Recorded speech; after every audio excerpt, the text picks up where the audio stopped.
آپ کے دل میں اگر آپ کے بچے کی اہمیت نہیں ہے تو آپ کا بچہ آپ کا نہیں ہے.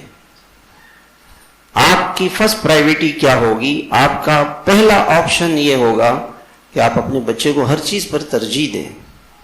وہ آپ کی آخرت کا سرمایہ ہے. یہ بیٹا اور یہ بیٹی آپ کی آخرت کا سرمایہ ہے. آپ سب سے پہلے ان کو وقت دیں. سب سے پہلے ان کو وقت دیں. اپنے سارے کام، اپنے سارے معمولات ختم کریں اور پہلے اپنے بچے کو وقت دیں. آپ کو سب سے پہلے ان کو وقت دینا ہوگا. آج اس زمانے کے اندر جو سب سے بڑا قصور ہے اولاد کی بگاڑ کا، اس میں ہمارا قصور کیا ہے کہ ہم وقت نہیں دیتے. پوچھتے ہی نہیں کہ بھی کیا پڑھا، کیسے ہوا، کیا کیا، کچھ نہیں پوچھتے. موبائل بچے کو دے دیا. اگر آپ اپنے بچے کو، بیٹے کو، بیٹی کو موبائل دے رہے ہیں تو وہ نہیں پڑھ سکے گا. اس زمانے میں وہ نہیں پڑھ نہیں سکتا وہ.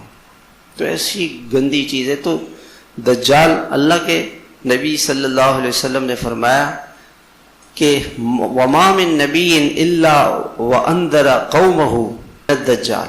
اس طرح کے حدیث کے الفاظ ہیں کہ ہر نبی نے اپنی قوم کو دجال سے ڈرایا، اور میں بھی تمہیں ڈراتا ہوں. دجال اس نبوت کے زمانے میں، اس اللہ کے نبی صلی اللہ علیہ وسلم کے زمانے میں آئے گا.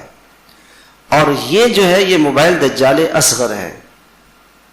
اس نے جتنا بگاڑ مدرسوں میں، خانقاہوں میں، تبلیغ میں، دینداروں میں، نیک لوگوں میں، دنیا والے تو ہیں ہی، ان کا تو کیا کہنا.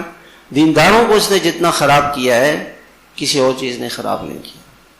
اب آپ نے اگر اپنے بیٹے کو موبائل دے دیا تو وہ بیٹا آپ کا نہیں ہے.